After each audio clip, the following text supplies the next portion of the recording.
Senyonyi banzijukiza wano tiwe nabadde njogera oluzungu nasoomozeza Museveni njaga musoomozeni mu Luganda muwamba abaana b'abandi mugamba bazizza emisango kubanga bawagira Kyagulanyi bwe mumukwata mumuzza waka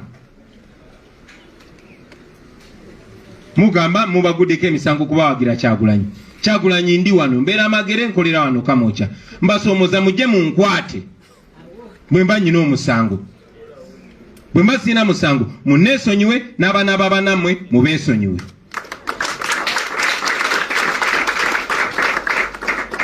Ensonga endala waliwo munnamawulire abadde yeebuuza era asabye Ssekama waffe ayogere ku nsonga eno naye Honorable Ssenyonyi n'angamba nti wa ebintu ebiguwa bitandika byeyogerere.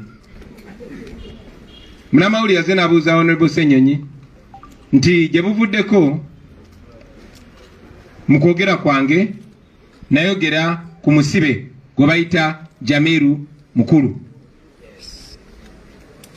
Nziramu gye buvuddeko mu kwogera kwange nayogera ku musibe gwe bayita Jamiru Mukulu. Nenvumirira gavumenti ya Museveni lwaki emukumidde mu busibe ebbanga eryo. Era munnamawulire n'agamba ti abantu ba propagandist ba regime bavaayo ne bagamba kati Bobi Wine otandise okwogera ku bantu bali mu kwere nemba n'emisango gy'obutuju olabika obawagira. Nambuza nkyogerako ki kanziremu nkyogereko ntandikire mu Luzungu mu Luganda wano wennyini wendi okusookera ddala basebo ne bannyabo. Jamiru aliraba ki Kyagulanyi abasinga kutumanyi nga Jamiru Mukulu bamukwata emyaka 8 egiyise. Paka olwaleero Jamiru Mukulu tanawozesebwa oluvannyuma lw'emyaka 8 tanaba kuwozesebwa nga n'abamu be bamukwata nabo babata tanaba kuwozesebwa. Mu mateeka gaffe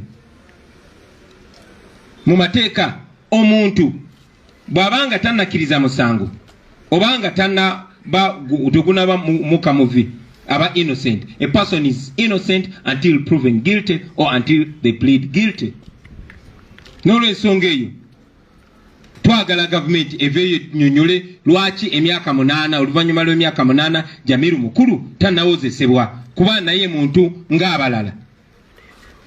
Ekyokubiri basebo ne bannyabo lawyer wa Jamiru Mukulu ye Wameri and Company Advocates era nga Council Wameri yakulira bannamateeka mu National Unity Platform.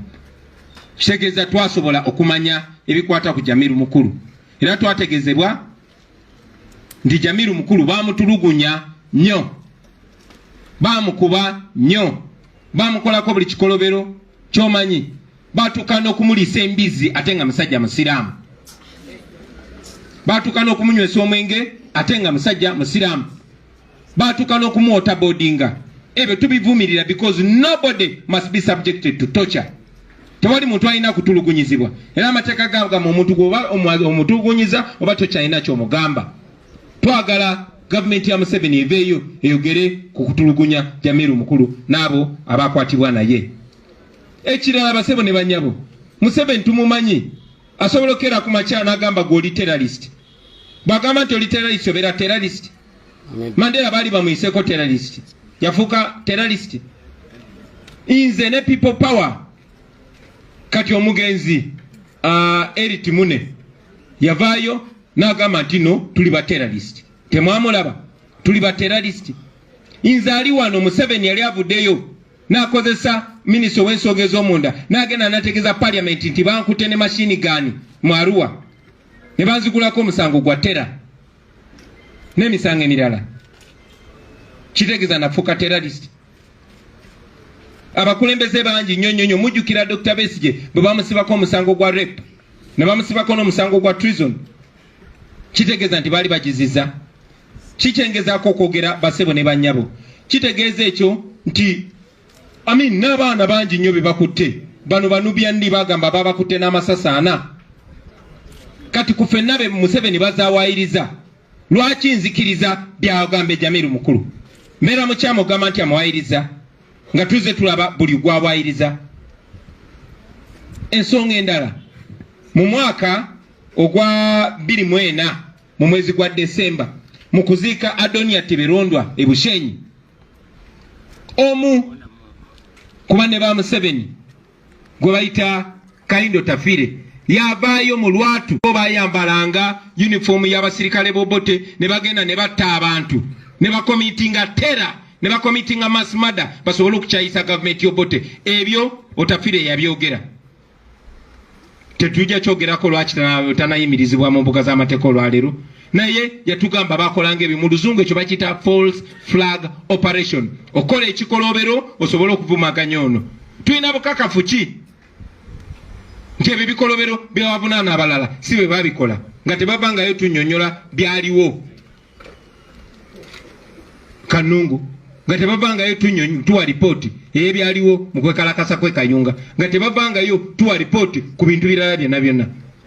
So nga temunaba tunnyonnyola, nga temunaba kuwozesa Jamiru Mukulu, temulina kye mutugamba. Mwe bannamawulire abali wano olunaku lumu mwali ku kooti tufe tetuwulira Jamiru Mukulu byayogera, naye olunaku lwokkalokkalo twamuwulira ng'ayogera. Mwe bannamawulire mwamufiriminga yali atambula mu kooti n'awoogana n'agamba Museveni atutuma okola bino ebintu byonna byonna. Clips ezo muziina mwe bannamawulire abaffe, ebyo byonna byonna bitegeeza ki? Manyi temwagala kwogera ku zino uncomfortable conversations, nje zoogerako. Manyi nti Museveni apulaninga kundetako ebisangosango, lwaki yogera? Nja byogera. Finally, fe twogera ku buli munnayuganda kuba tuli ku nsonga ya human rights, dembe ly'abuntu. Tetukkiriziganya na butuju at all. Era ekyo mukimanyi, byetwogera mu lwatu byetukola ne mu kyama. Okay? Tetukkiriza mu butuju, naye tetukkiriza mu ddembe lya buli muntu. Buli munnayuganda aba n'eddembe lye, era eddembe lye linamugibwako mu mateeka ng'asaliddwa omusango.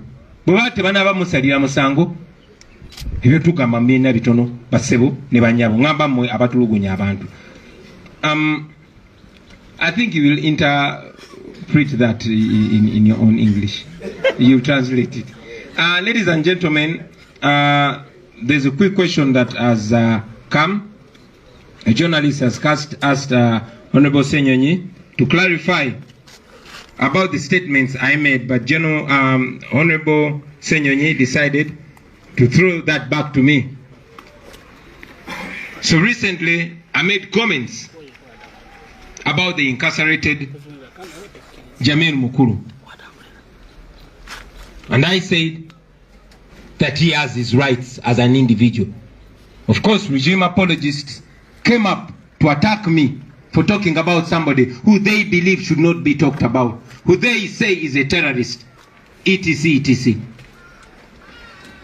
It's not surprising at all. Jamiru Mukulu was arrested 8 years ago. What we know is that Jamiru Mukulu was a rebel, like Museveni was a rebel, an armed rebel. The only difference is that Museveni succeeded and Jamiru Mukulu didn't succeed, at least not as yet. However, I will mention this, that Jamiru was arrested 8 years ago, and up to now, he has not been tried. So in the absence of a fair trial, you are not conditioning us to side with you, Mr. Museveni, and your friends. We are going to still demand for a fair trial in the issue of Jamiru Mukulu. Number 2, Jamiru Mukulu's lawyers are Wameri and company advocates. Now, Counsel Wameri is the head of our legal team. So we are privy to information about Jamiru Mukulu. And we've learned since that Jamiru Mukulu has endured torture. He was forced to eat pork against his religious belief. He was forced to drink alcohol, and he was even waterboarded, among other grave forms of torture. Now, needless to mention that torture is illegal. And torture washes away all charges against an individual. It is not the first time for people to be charged for terrorism. Nelson Mandela was called a terrorist by Margaret Thatcher. Myself and the People Power Movement, we were called terrorists by now the dead Eri Tumwine. Okay? Dr. Kiza Besigye was charged for rape. The Minister of Internal Affairs came to Parliament and said I was caught with 2 guns and they charged me with treason.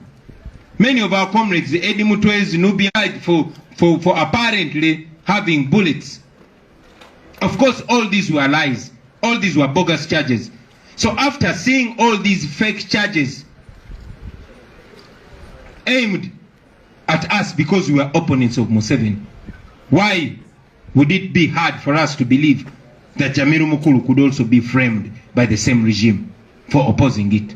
And for opposing it in a very effective way, like they opposed the Obote regime.